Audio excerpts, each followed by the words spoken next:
Assalamualaikum warahmatullahi wabarakatuh. Saya Muhammad Abdullah, siswa kelas 11-5 dari SMA Negeri 1 Martapura. Kelompok 1, nomor absen 12.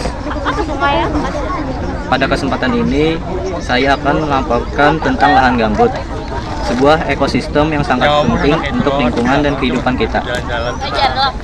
Alamat lahan gambut yang saya amati berada di area program ketahanan pangan Polda Kalsel, Jalan Gubernur Serkawi Gambut, yang dikenal sebagai salah satu kawasan gambut terbesar di Indonesia. Di lokasi tersebut, saya dan kelompok saya melakukan pengamatan langsung terhadap kondisi lahan gambut dan mengumpulkan berbagai data penting. Lahan gambut adalah jenis lahan basah yang terbentuk dari penumpukan bahan organik seperti sisa-sisa makanan, tumbuhan, pohon, rerumputan, lumut, dan jasad hewan yang membusuk secara tidak sempurna dalam kondisi minim oksigen atau anaerobik. Akibatnya, bahan organik ini menumpuk selama ribuan tahun dan membentuk lapisan gambut yang tebal. Tekstur lahan gambut umumnya lunak dan lembek karena kandungan airnya sangat tinggi, bahkan bisa mencapai 100% hingga 1300% dari berat keringnya. Lahan gambut memiliki porositas tinggi, sekitar 70% sampai 90%, sehingga tanah ini ringan dan mudah menyerap air. Tekstur gambut juga dipengaruhi oleh tingkat dekomposisi bahan organik. Gambut bibrik atau gambut mentah memiliki serat kasar, sedangkan gambut saprik atau gambut matang lebih halus dan padat. Warna tanah gambut biasanya coklat tua hingga kehitaman, menandakan kandungan bahan organik yang tinggi. Namun, karena sifatnya yang lunak dan berpori besar, lahan gambut tidak mampu menahan berat dengan baik.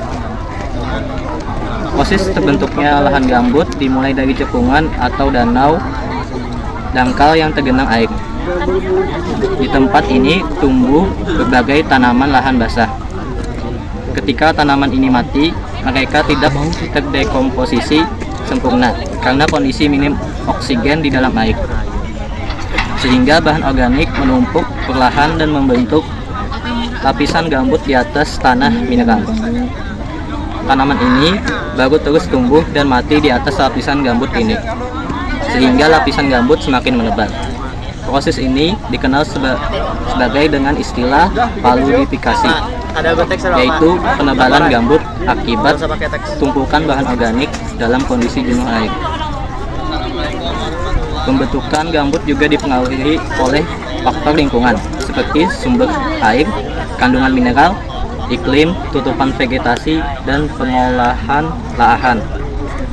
Pada tahap lanjut, gambut dapat membentuk kubah gambut atau bed dome yang permukaannya naik turun mengikuti muka air tanah. Vegetasi yang tumbuh di lahan gambut terdiri dari berbagai tanaman asli, rawa gambut, dan tanaman yang mampu beradaptasi dengan kondisi lahan basah dan asam tinggi. Beberapa tanaman asli yang sering ditemukan antara lain pohon jeluntung rawa, pohon ramin, punak, mentibu yang merupakan spesies endemik Kalimantan, bintanggur, bungur, serta durian, desa sundi, jambuan, longgang, dan kayu hitam Sulawesi.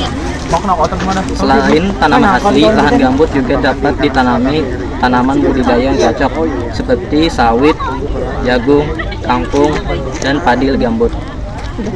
Sawit dan karet adalah tanaman tahunan yang umum dikembangkan di lahan gambut dengan pengelolaan khusus. Sementara jagung dan kangkung adalah tanaman semusim yang dapat tumbuh baik jika drainase diperbaiki. Saya mengajak kita semua untuk peduli dan menjaga lahan gambut. Ayo jaga lahan gambut. Mulailah dari hal kecil. Jangan membakar lahan, tanaman kembali vegetasi asli, edukasi orang-orang di sekitar kita. Penutup, demikian laporan saya tentang lahan gambut. Terima kasih telah menyimak. Saya Muhammad Abdullah dari kelas 11.5, kelompok 1, nomor absen 12. Sampai jumpa di laporan berikutnya. Terima kasih. Wassalamualaikum warahmatullahi wabarakatuh.